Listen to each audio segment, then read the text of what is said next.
Check. Okay. So, magandang araw sa inyong lahat. Hopefully, nasa maayos kayong kalagayan. At this is an update dito sa ating Prof Firm Challenge na tinitake ngayong 2024.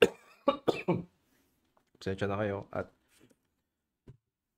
medyo may ubo pa rin kasi ako. So, 1.5 months na yata. Magto 2 months na ako may ubo.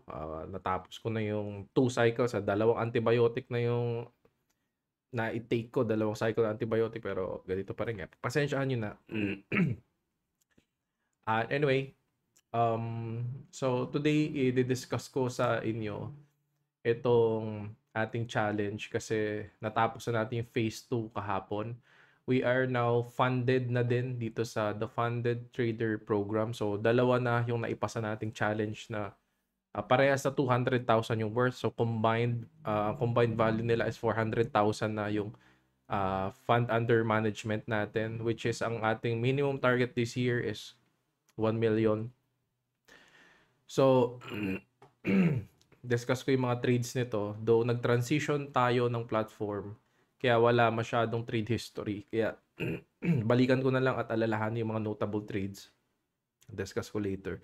And mabigyan ko kayo ng mga tips din sa mga nagtitake na ng challenge. Medyo nasa dark period tayo nitong nakaraang buwan at ngayong buwan. Dark period itong ating mga platform kasi naghihigpit din sa US. So, lahat halos ng platform ko is nagmamigrate ng platform. So, hindi naman tayo, or non-US resident naman tayo, hindi naman tayo nakatira doon sa US pero apektado tayo ng migration. So, sa migration, ang hassle niyan is i-close yung mga trades mo and then maghihintay ka talaga kung kailan ka mamamigrate. Let's say 5 days hindi ka makapag-trade, kahit may maganda opportunity hindi ka makapag-take ng trade na yon. So medyo hassle siya, pero yun, eventually funded na rin tayo. Pati mga steps after nung pagpasa ng phase 2 ay discuss ko na rin. And yung Q&A siguro, nag-post ako 2 weeks ago na ito yung mga tanong na iniwan nyo rito ay papasadahan natin mamaya. So anyway, siguro simulan natin dito sa phase 2. Ito yung dashboard. Kasi ang challenge natin, the first phase is 8% lang naman 8% ba? 10%. So, depende sa broker. Depende sa provider nyo. Pero, usually, phase 1 is either 8% or 10%. Pag naipasa mo siya, syempre may drawdown yan. Check nyo na lang. Sa phase 2, mas mababa na siya. So, sa akin, nasa 5% na lang yun Pero, inabot pa rin ako ng medyo nagtagal. Kasi nagka-drawdown to. Kung ikukumpara natin dun sa funded next. Kasi iba-iba naman talaga. Iba-iba ng buwan. Iba-iba ng market environment. Iba-iba ng condition. Iba rin yung bias ko. So, ang bias ko is mali during February. So, during top pullback, I am winning. During the rally, I am losing. And mali yung hedge ko. Nagbenta agad ako ng hedge, yung market tumuloy pa. No? So, nag-suffer ng drawdown. So, ito, ito 125 Halos 1 month and 2 weeks, yun. So, 42 calendar days yan. So, ito yung stats ko. Nagkaroon nga tayo ng drawdown. So, actually, mabilis nga saan nating matatapos yung challenge na to. Ito, tapos na nga yan. Eto, sige. Discuss muna natin yung trades. Kasi mostly, nagfo-focus lang ako sa index. No? So, last year, I started this challenge ng mga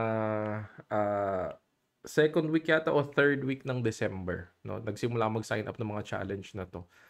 And it took me 2 months naman. So, 2 months din walang upload last year.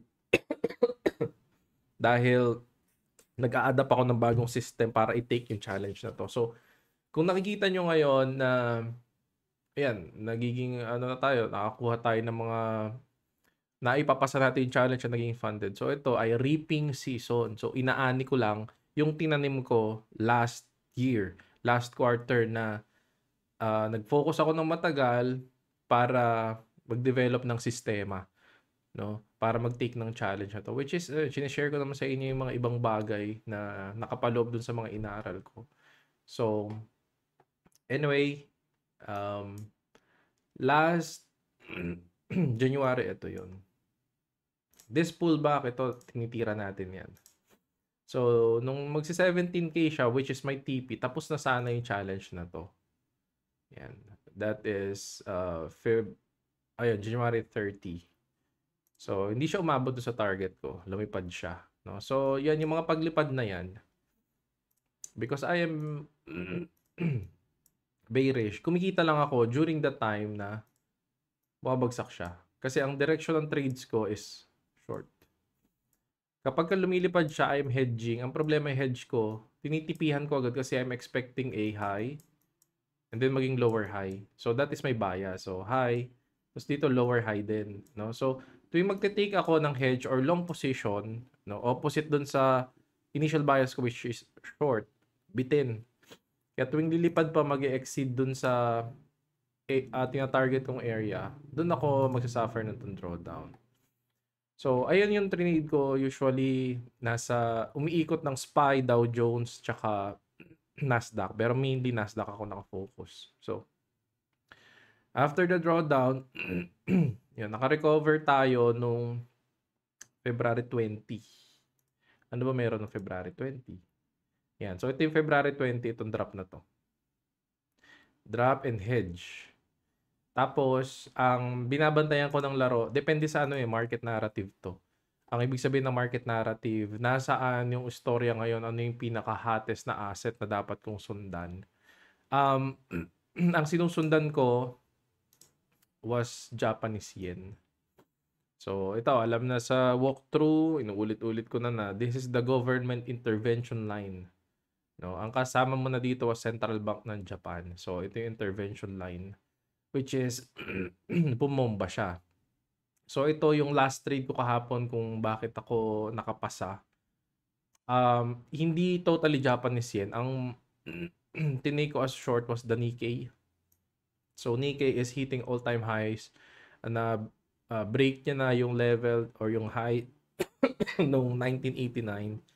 Nabalikan niya na. So, nag-pullback to na malaki. It dropped more than 2%. No? 3% pa pala yung buong range. Because pumoposisyon na yung mga tao in response to a possible move ng Bank of Japan na mag-raise ng interest rate. So, from negative rates, mapupunta na sila at magre-raise nga sila ng rate. So, magiging attractive yung bond, Japanese yen. In contrast, possible sell-off ng equities kasi nagbabalance yung mga rebalancing yan between bonds, money market, at saka equities. No? So, ito yung target ko. And, ayun ang tip na maibibigay ko. Kasi, hindi naman ako nag-scalp. May mga nagtatanong kasi kung gumagamit ba ako 1-minute time frame. Hindi ako nag-1 minute time frame. I am a day trader sa US market. Ayan yung tinuturo ko sa Ascension. Okay? Mga patterns. Dito sa challenge na tinake natin, gumawa nga ako, nag-formulate tayo ng panibagong system. We are using other time frame. Hindi tayo nagwa 1 minute. Okay? So, we are using wider stops. We are using higher time frame. So, usually ito, daily. For hour. Yan. Hindi ako nagzo-zoom in ng masyadong micro na time frame. Now,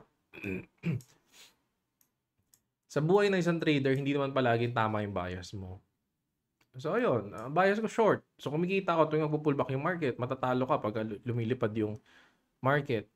Pero, ang problema dun sa mga trader na yan, let's say, nagsisimula ka pa lang o amateur traders, sinusubukan niya i-catch lahat. No? Going up, going down, isu-short mo yung pinakatuktok, bibili ka sa pinakababa, ayun yung nagiging goal natin. So, gawa ka muna ng plano. May plano ka, lagay mo lahat ng key levels, i-plot mo, may bias ka, may direction ka. So ako nagsiset ako ng bias. May mga traders kasi hindi sila nagsiset ng bias. Depende sa style nyo, depende sa naaral nyo na backtest nyo. So ako, nagsiset ako ng bias. Pagka nagset ako ng bias na short, basta lahat ng pullback na yung masakyan ko, goods ako doon. Kung magkaroon man ng rally, run up, mamiss ko, okay lang yon. Kasi that is the consequence nung bias na short na ginawa ko. So, I have to learn. Kung mali ako, titingnan ko, magre-reassess ako. Paano ko may improve next time? So, tama pa ba na nasa short ako, stubborn ako? So, chine-check natin yung mga bagay na yun. So, eventually, kagaya nga ito, isang drop lang ng Nikkei, 3% range pala yung binagsak kahapon. Natip ka na. Kasi, usually, small risk lang naman ako eh. Kaya I'm only risking 0.5 ng portfolio. Pag nakakuha ka ng 1:4 na trade using only 0.5% ng risk, that is 2% overall portfolio mo. Return. I'm not aiming for 1:100 trade. This challenge is chill lang. And doesn't matter kahit magkaroon ako ng drawdown. So, I'm confident na with small size, makakuha lang ako ng magandang trade, umayon sa akin, yung bias ko, mag-align doon sa ginawa ni market, goods. Pagka hindi, okay lang kasi small loss lang yung iti-take ko. So, sorry. Having drawdown is a part of trading. Kung ayaw mo ng drawdown, huwag ka mag-trade. Kasi imposible na walang drawdown, na walang talo. No? So, ang tip ko, huwag kayong mawawalan ng pag-asa pagka nasa drawdown. Ang gagawin nyo lang, liitan nyo pa yung size. Ito 41, 42 days. O, 41 days kahapon, tapos na yan. So, pag natapos mo yung phase na yun, may, kumbaga, patience. No? Patience lang, bigyan mo ng oras yung sarili mo, makaka-recover din naman yung drawdown na yan. Small size, mas okay na mag-sideways yung portfolio mo kaysa matapos agad matalo ka dun sa challenge mo. So kahit sa real account, ganun din naman yung ginagawa natin. The only difference is, syempre wala ka namang walang daily losses required, walang maximum losses, pero hindi rin ako naglalagay ng malaking size not unless mag-hedge ako. Hedge both sides yung kukuhanin ko, pero hindi ako naglalagay ng malaking risk on trades. So, ayan yung nangyari, overview ng challenge na to. Again, yung system na ina-apply ko, very early pa rin eh. Masasabi ko, marami pa akong maaaral, matututunan, marami pang evolution na magaganap, marami pang learnings doon, marami pang improvement na pwede. Pero, ito, at least, given na nilagay natin in practice na nakapasa na tayo ng 2 challenge, I think may edge yung system na formulate natin. So anyway, ang next natin ay after ng pagpasa ng phase 2. So meron kasing KYC na tinatawag. KYC, I think, know your customer, KYC. So requirement lang naman yan is ID. So sign up ka doon, lagay mo yung mga data. And then ID pwedeng drivers. Ayan ko lang. Pwedeng passport, yan, national ID. Yan.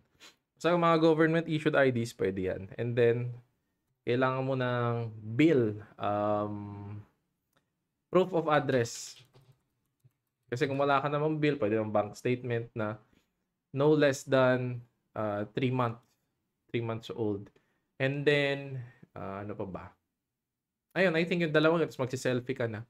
After that, magpo-proceed ka na doon sa agreement, which is yung agreement is digital signature lang naman. So, sobrang bilis lang sa akin eh. After that, bibigay na sa yung funded account. Pero yung funded account ko, hindi ko pa siya tinitrade. Hindi pa ako nagtitrade kasi ita-transition ko into other platform. Right now, ito. The dark hours. Okay na, the dark hours of prop firms. Kakaroon tayo ngayon ng migration ng platform. We are using MT5 tsaka MT4. No. Mas gusto natin siya, nagamay na kasi natin kahit pa paano. Dati naka-web platform ako tapos nag-transition tayo MT4, MT5. Kasi may mga tools tayo na pwedeng ilagay sa MT4 at MT5. No, pwede ka maglagay din ng bot. Ngayon na nagta-transition yung mga brokers dahil nga naghihigpit yung regulation sa US. And yung ibang mga platform din, kinakat yung ties nila with other prop firms. So, ayun talaga yung malaking downside or malaking possible na disadvantage niyan on taking prop firm kasi hindi pa nga regulated yung space na to. No? So binanggit ko na yan sa mga previous videos natin. At ngayong migration medyo hassle nga siya kasi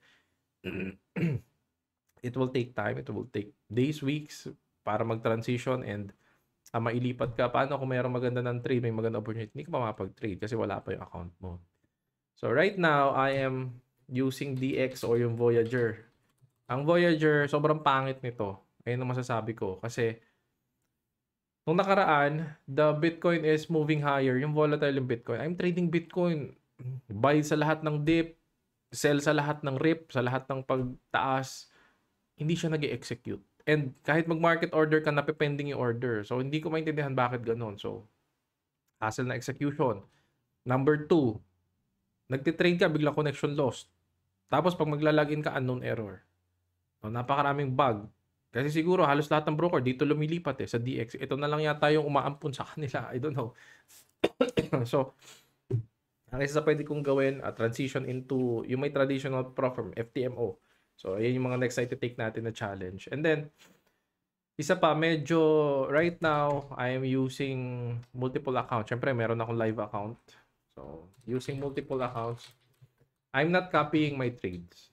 Hindi ako gumagamit ng trade copier. Kumbaga, hindi iisa yung trade kasi dito ako sa funded next ko, yan, yung funded next account ko, drawdown to ng 6%. So, you can see, this is funded na, drawdown yan. Tapos yung isa, naipasa ko yung challenge. Bakit ganun? Kasi magkaiba yung trade na tinitake ko. Sa isa, pwede ako mag-trade ng Hong Kong. Kasi trade ako ng Bitcoin. Yung isa, naka-focus na talaga sa index kasi ganun yung approach. Ano? So, hindi ako nag-use ng trade copiers. May mga consequence. Kasi sabog talaga yung magiging focus mo. Nagtuturo pa ako ng stocks naman ng gabi, Ascension. So, pag New York time, mostly hindi ako nakapag-focus on trading execution. Kaya, trading execution ng mga challenges, hindi masyado. Kasi nagtuturo nga ako niyan ng live equities naman trade namin sa Ascension. So, ayun isa sa mga challenges. So, sa inyo depende rin baka kaya yung multiple accounts. You can go for it. So, I think bibuild ko muna to. I-focus ko na makapag-payout ako ng isa. It's either funded next or funded trader. Tapos update ko kayo. Tapos, pag nakuha ko na yung payout, ibibili ko siya ng FTMO. So, ayun ang initial plan ko right now. Baka magbago pero ayun yung initial plan. So, ayan yung using multiple accounts. Now, so ayan na yung sa phase 2, sa pagbasa ng challenge. Siguro sagutin ko naman itong mga tanong nyo dito sa sa pinost ko nung nakaraan. So, sa community tab ng YouTube natin, nagpo-post din tayo. And, tingnan nyo, may pinost ako dito. There's a free webinar ongoing. Mag-sign up na lang kayo. So anyway, yun. Maraming salamat sa inyong lahat. Ito, mga nagpadala ng mga magagandang mensahe. Salamat sa inyo. So ito, Prof Firm yan. In-update na natin. Kung ano nangyari sa funded next account na verify. Yung verification kung yung KYC, yes, madali lang siya. Yung KYC, same lang din halos. Basta meron kang proof of billing. Meron kang ID. Doon yung mukha mo, selfie ka. No? Hindi naman siya magiging hassle. So, next tanong ni Boss Kim Vargas. Hello sir, ano gamit mo MetaTrader 5 or 4 sa desktop? Ang gamit ko na MetaTrader 5. Pero may advantage at disadvantage kasi siya. Sa MetaTrader 4, mas maraming, kung gumagamit kayo ng mga, kunyari, robot EA, o mga indicator, ganon, mga algo, mas maraming available sa MT4. No? Pero ako, MT5 gamit ko kasi hindi man ako gumagamit ng algo. So, siguro, naging choice ko na lang kasi hindi naman ako nasanay sa MT4 kasi hindi man ako forex trader. Nag-transition lang talaga ako dito para sa mga prop firm challenge to show you guys na possible nyo talaga itong magawa. And hindi na kayo mag-focus on 1:10,000 return. Na mag-focus kayo into consistency and pag-hone ng skills nyo para din sa prop firm. So, yan, yes. Siyempre ito, magagawa ko din. Yes, claim nyo na, no? Kasi ito naman is possible replicatable naman siya kasi small risk lang naman Small risk, tamang direksyon, magandang return, and eventually you're going to make it. So ayan, sabi sa inyong lahat. May mga nangangamusta ng prop firm, ito yung update.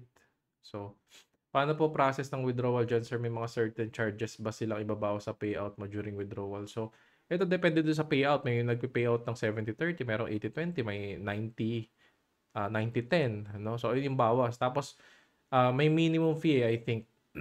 Yung iba nasa $50. So depende din dun sa broker. So proseso ng withdrawal, pipili ka rin.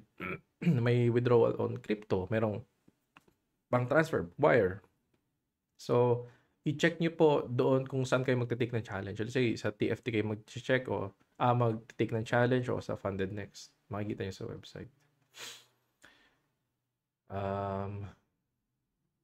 Yes, tuloy yung challenge hanggang hanggang makakuha tayo ng 1M in funding, no? Tuloy-tuloy. Pasensya na hindi ako makapag-update, pero saka yung page kasi natin is inactive ko muna dahil naka-monk mode nga ako. Ang dami kasing distraction.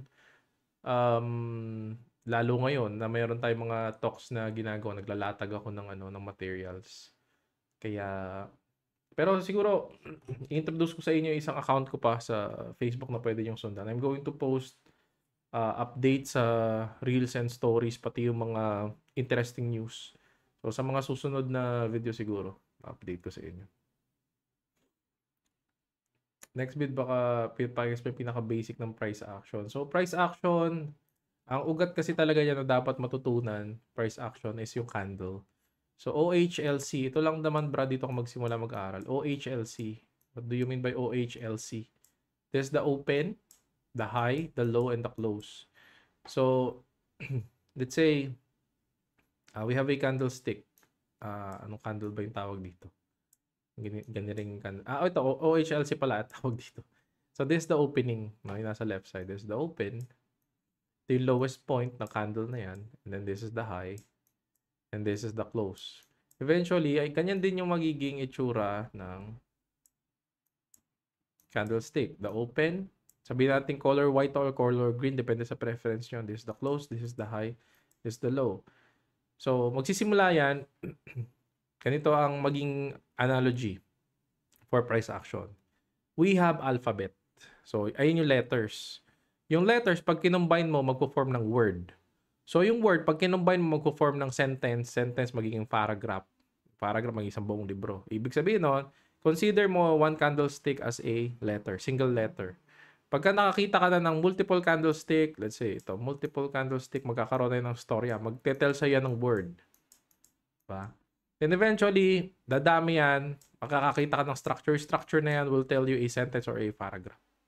So, simulan mo, single candlestick, double candlestick patterns, triple candlestick patterns, and eventually, makikita mo na isang buo. Diyan ka magsisimula ng price action technical analysis. Then, saka ka mag-add ng indicators, oscillators, and whatever. Paano mag-withdraw? Hindi pa makapag-withdraw kasi sa drawdown pa yung account. Pagka nag-withdraw na ako, I'm going to update you guys. Don't worry. Oh. Kala ko pamigay yung ubo eh. Itong ubo na to, tinanggap ko lang din sa mga pandemya na nangyayari eh.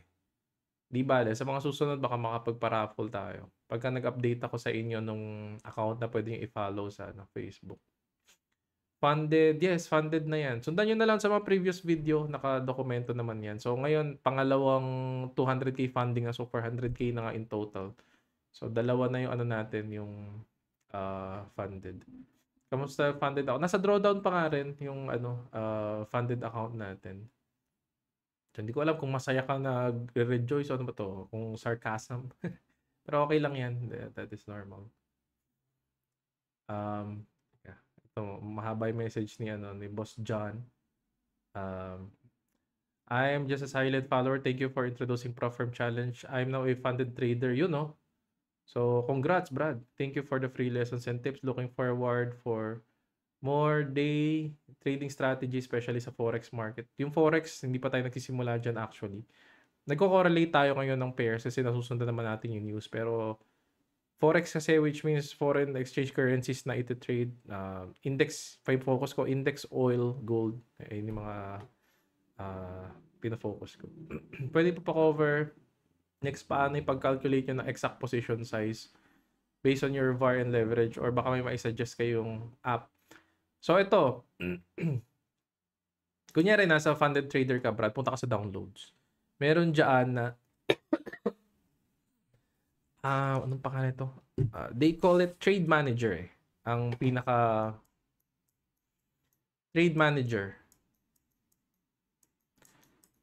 Trade Manager. Pero ako hindi ko siya ginagamit. Ito sa notes ko nakalagay lang dito. Ayan, naka-note sa maliit na papel kung ilan yung gagamitin kong size. Hindi ko kasi, ito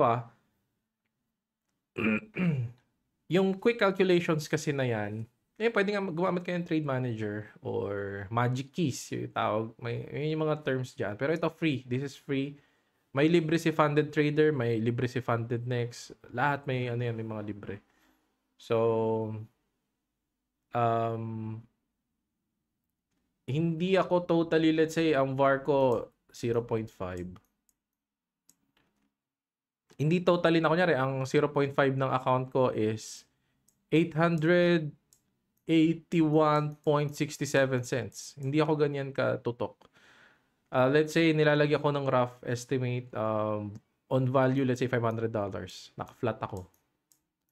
Something like that. Kasi yung approach ko, hindi ako gumagamit ng Trade Manager. Manual ko siyang ini-execute, tsaka nagtatrash. Pero kung ganito kayo, may mga tao kasi talagang kung sila exact. So ito yan. Ito. So ito, masaya naman ako na ito kay Boss John, na isa siya sa mga pumasa na. Hopefully yung mga funded accounts natin ay makakuha tayo ng mga payouts dyan. And hopefully marami pang mga sumunod na mag-take ng mga challenge, kasi may advantage and disadvantage. It is up to you kung it is for you. Kung nakikita mo yung advantage and gusto mo i-take, malaya ka, pwede naman kayo mag-start ng ng trial. Pero yun nga, ayun lang siguro muna. Isipin ko, wala siguro ako nakalimutan.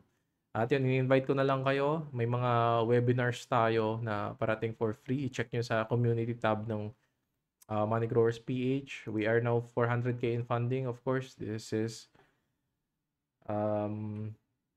only the beginning. So, our goal is 1 million, and syempre, thank you Lord sa pag-guide sa atin. I think maganda naman yung development kasi 2 months, 3 months of system development, and then yung application. Alam ko nga, marami pang evolution and upgrade na pwede akong gawin dun sa system, but currently with small risk, I think we are doing fine. So, ayun lang muna siguro. Hindi ko alam kailan ako makapag-upload ulit. Re-reserve ko pa rin yung lakas ko para sa live sessions ng Ascension at sa mga kailangan kong gampanan sa mga estudyante ko. So, pasensya na kayo dito sa YouTube world. And salamat ulit sa inyong lahat, guys. And God bless everyone.